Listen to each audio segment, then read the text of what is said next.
From the station that's on your side, this is Channel 7 News Good Morning Arkansas.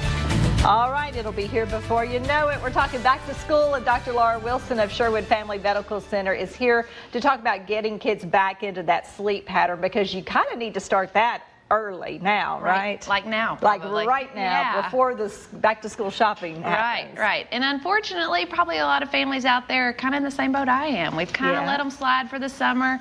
We've let kids stay up a little bit later, probably having a little too much screen time, sleeping in too much. Right. And actually, again, now's the time to probably start working on the preparation for back to school sleep needs. So school starts for most kids in about 10 days. So starting now, you'd want to every day or two kind of inch that bedtime back about 15 minutes and inch that wake up time back about 15 minutes. So every 2 or 3 days kind of doing that. There's a visual here. I just want to remind everyone of your basic sleep needs by age for kids. So preschool kids, we're talking about 10 to 13 hours. School age kids, 9 to 11. Teenagers, 8 to 10.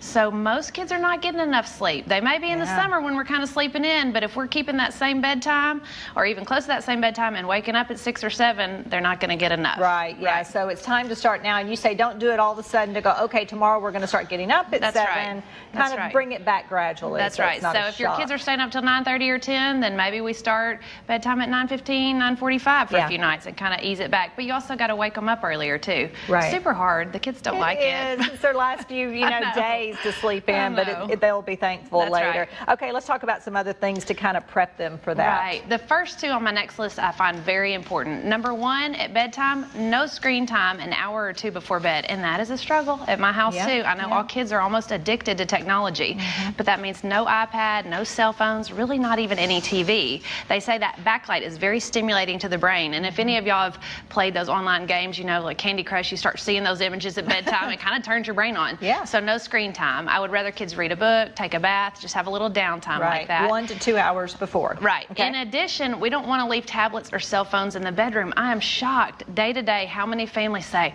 well, my teenager's not getting enough sleep because she wakes up in the night to check her messages. Why's the phone in the room? Right. Now I don't have teenagers yet. Maybe I'll have a challenge with that too. But to me, the tablets and the cell phones should not be in the room. They should be in the den, in the parent's possession, so the child is not tempted to wake up in the night and check those messages. Everyone always knows consistent bedtime routines are important. That means, again, roughly the same bedtime every night, the same pattern before bed, about the same wake up time, trying to avoid a lot of sleeping in on the weekends, because that kind of then encourages them to stay up later that night. So sleep routine is very important.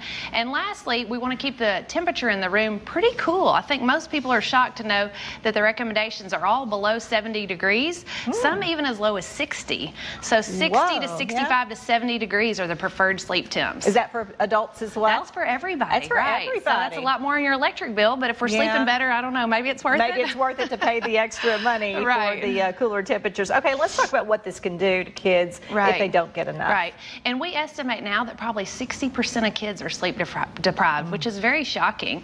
And that can cause symptoms during the day that might not look like sleep deprivation to an adult. You or I would get sleepy and draggy and kind of tired. Kids actually can get hyper. They get kind of wound up. They get kind of hyper. So it could mimic ADHD symptoms.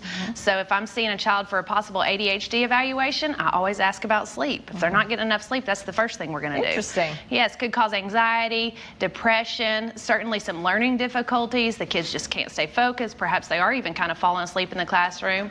Or also increased risk for injuries. Kids just are tired and they're not paying attention to what they're doing. So lots of effects of sleep deprivation. Yeah, some of those things you might think, oh, it's something else, but it might just go back to their sleep pattern. That's exactly right. And I think you work on the sleep hygiene, all the things that most of us know about. If you're still struggling with sleep, you really feel like you're doing it all right, and you just can't get things better, then maybe it is time to talk to the doctor, or maybe there's a medication or something else that needs to be done. Okay, I know that we'll do future segments on getting all of the vaccines done and all of that, but it's time to kind of get that information together, right? Yes, we've been so busy with school physicals. Always this last part of summer, everybody rushes in because they need their sports physicals and vaccines, but it's time. And if somehow you've put it off and you hadn't gotten it done yet, your doctor might not be able to get you in because we've only got a week, but a lot of times I can write a quick note, hey, this child is healthy, we have a visit scheduled. So if you're feeling a panic, call your doctor. They could probably do a little note just to get you by until a few weeks when your doctor may be able to get you in more easily. Those doctor notes do go a long way, for real. I hope so.